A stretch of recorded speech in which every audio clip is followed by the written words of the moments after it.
Резултата категоричен, като игра, какво видяхте, остана ли доволен?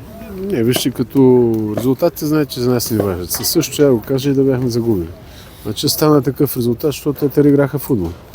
Отворен. В смисъл, както нали, се играе на контрола, те имаха ситуации да отбележат, така че резултатът дори мога да кажа, че не отговаря на показаното от двата отбора, като старание след този период, в който тренирахме на най-различни настилки. Мисля, че като натварване сме доволни.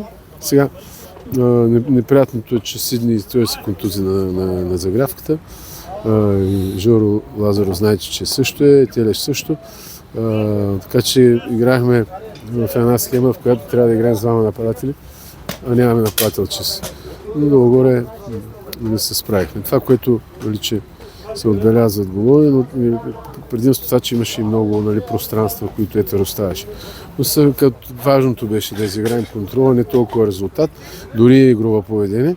Говорихме да има след, пак се повтарям, след този период от 10 дни трениране на сняг, на лед, на изкуствен терен. Мисля, че футболистите отговориха и неприятното е тези контузии, които имаме.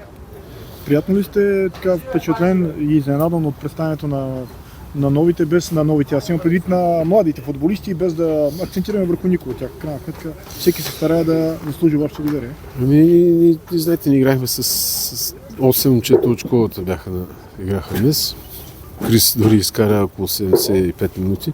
Така че сме доволни от старанието, знаейки, че нали, контролата е едно, официалните мачове са друго и те трябва първото нещо да са много отдадени на футбола, за да могат да израснат още, тъй като ни видим ли човек, който иска и го иска наистина да се му получи, му даваме веднага шанс и примери много в миналото.